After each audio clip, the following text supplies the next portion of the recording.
Pistons. Let's talk. Let's talk about Cade's impact. Cade Cunningham's impact. Out the gate, immediate impact. None of that off the off the court, behind the scene footage, him working out, him so forth of the past. Starting not even preseason. I would say regular season.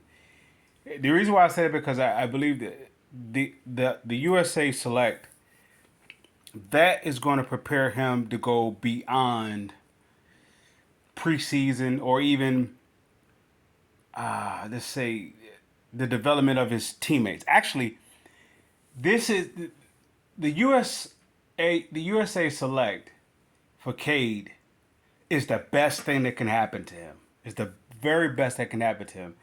I say that because I think about past years of those players who was coming in the league yet haven't made their stamp yet, such as Bradley Beal, Westbrook, Kevin Durant, I think James Harden, excuse me, Kyrie Irving. It was a bunch of players that came in the league at one time, and they was doing about what Kate has done so far. Of course, they was probably more so healthier than he was. Nonetheless, when they went to the USA Select and they played in that little stint of time, they came back to the U.S. game as with a proper organization. They as individuals they took off. Kevin Durant took off. Harden took off. So much so, Westbrook, all three of them, they took off at the same time. So much so they had to split. But it actually came, they showed little glimpses, of little signs before they went to the USA Select. But after they went, they came back on a tear. So, with that said, Cade Cunningham, this is, all right, okay. I have heard some fans have stated that Troy Weaver need to, instead of going from these I don't want to say misfits or cast off type players, he need to get some bona fide stars whatnot, or he need to go. If you're going to trade for that, you have to have it. You have to have it to give to get, in which Detroit does not have. They can't afford to give up their luxury to gain luxury. With that said, otherwise, you're going through free agency. All right, in this past year free agent crop, who was worth going to go get? No one. No one. No one was worth it. I'm talking about 100 million plus. No one is worth it. All right, so that moves that to the side. Now, this is why the Cade Cunningham hitting the ground from day one training camp. Why is I want to say it's monumental. It's huge.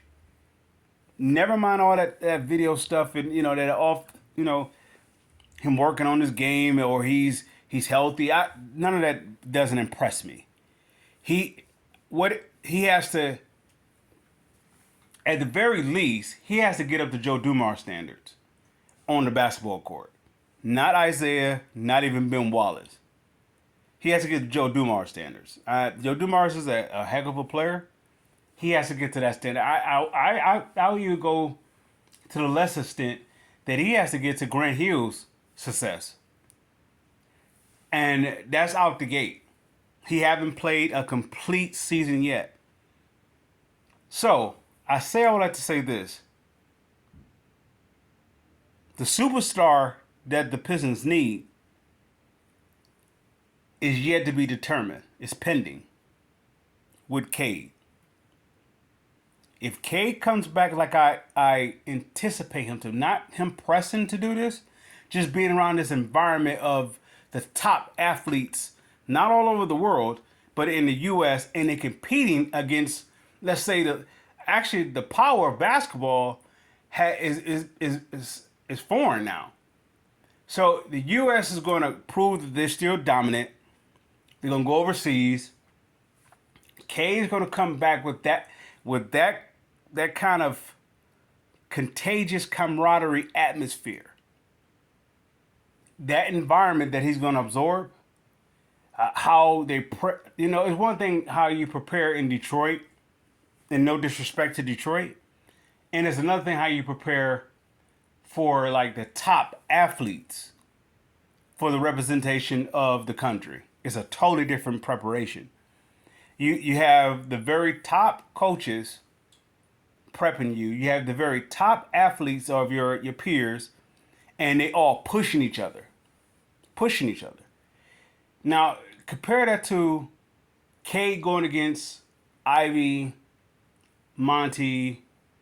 Let's see, Sasser, Killian, so forth. Compare the two. It is no slight towards the Pistons players. It's a totally different, it's a challenging or competitive nature. It's a totally different. It's a totally different. The competitive or the competition is just on a higher level. It's the, the excuse me. The approach, the expectations, the demand, the responsibility is totally different. I expect him to come back being the best Piston on this team. And so, in doing so, is actually going to rub off on all those Pistons that have been, we've been hearing the reports that they like gym rats, excuse me, that they stayed in the gym. They all went to the press conference. They have that camaraderie. It's all going to, the Pistons was looking for their leader. And I believe their leader is Cade. Yet I want to say is Isaiah Stewart. I want to say that both of them. I want to say both of them leaders, but by him going to the USA Select, I believe that's what it's called. Forgive me if it's not. It's going to change. It's going to. I have the Pistons winning 41 games. It's actually going to confirm the 41 games. Plus, people talking about the Pistons could possibly be a play-in team. Never mind play-in team. I'm talking about making being the playoffs. I'm talking about a top 6 seed. One of the top 6 teams. Detroit's name is going to be one of those top 6 teams. So yeah, they're going to get their 41.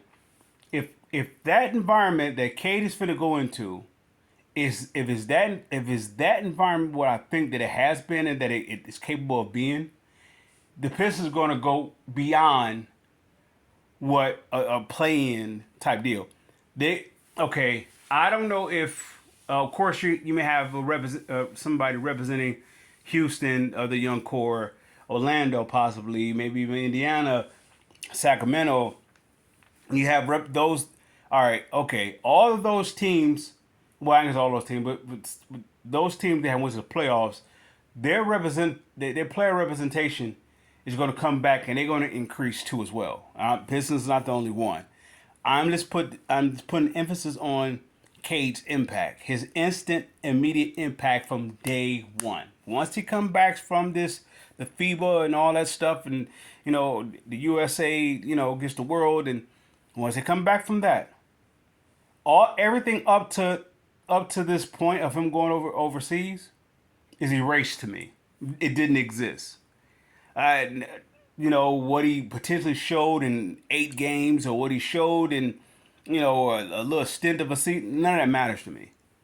He's going to come back a totally, totally different player. All this preparation that he has been doing to get to this point with the leg injury and so forth and yada, that's all great. Whatever.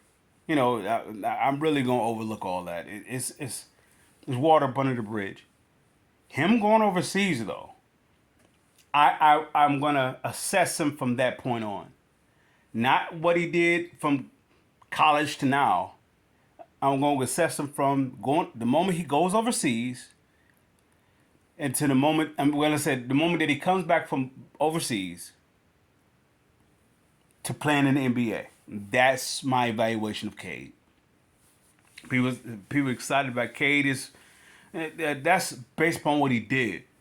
What he did is actually, I want to say it's stifled, if I could say that. Is actually it's been held back. The real Cade that I'm looking to see, that I believe that what I said in prior videos, that it actually would show if he went up under another market, such as like if he went to New York, he wouldn't be up under the Detroit ceiling. I'm expecting him when he go over overseas, barring no injuries, no hiccups, no setbacks. He go overseas, he come back. I expect that Cade to be twice as better than the Cade was when he left here before he went overseas. People talking about Cade is back. If you go overseas, the Cade that you knew doesn't exist anymore. It's a totally if Jokic, Giannis, who was another one? The gentleman from Dallas, and many other international players. If they are basically the face of the league now, because you could pretty much erase LeBron, Kevin Durant, Steph Curry, James Harden. They all Westbrook, all those the ones that took over. Their time is done. They're done. They could fade into the sunset. They won. They went to the very heights of it all. They won overseas. They won in the NBA. They have they're set financially, whatever. They won titles, the MVPs. There's nothing more that they need to accomplish there, other than just saying that for the sake of, what is the term, ego. Oh, I'm not giving up the throne yet. Other than that, they don't really have nothing else to prove. They could really, all of them really can retire. Their future is cemented. Everything else, they don't even have to say that they're playing for the love of the game, because I don't know, because the level of the competition has dwindled. So now this incoming crowd, they got to go up against the international players that's taking over the NBA. It's a totally different league now. So I'm expect, with that said, and I ended with this. I expect Cade to come back not more in shape, not more, let's say, outgoing or anything of that nature. I expect him to be this superstar. I don't expect him to be an all-star. I don't expect him to be give him some time type player. I don't expect him any. I expect him to, once he come back from overseas, I expect him to be a superstar. I mean, top 10 in the league. Top 10. Not he needs some more time. He need this. Once he go overseas and he comes back, I expect him to be, I'm going to say this, a top 5 player. Somebody in this new class. The Steph Currys, the Kevin Durant's. I'm talking about this class where you're talking about the guy from Dallas, Giannis. And I guess you could say Embiid. I guess you could say he's part of this new wave of players, and the gentleman from Denver. I expect Cade to be competing with them, and even the gentleman from what's his name? I'm drawing a blank. I want to say from the Timberwolves. If you're a top MVP, let's say it this way: the top for the past 4 years MVP most valuable player of the league. I expect Cade to be in the rankings with them the moment he comes back. Pistons fans, I salute.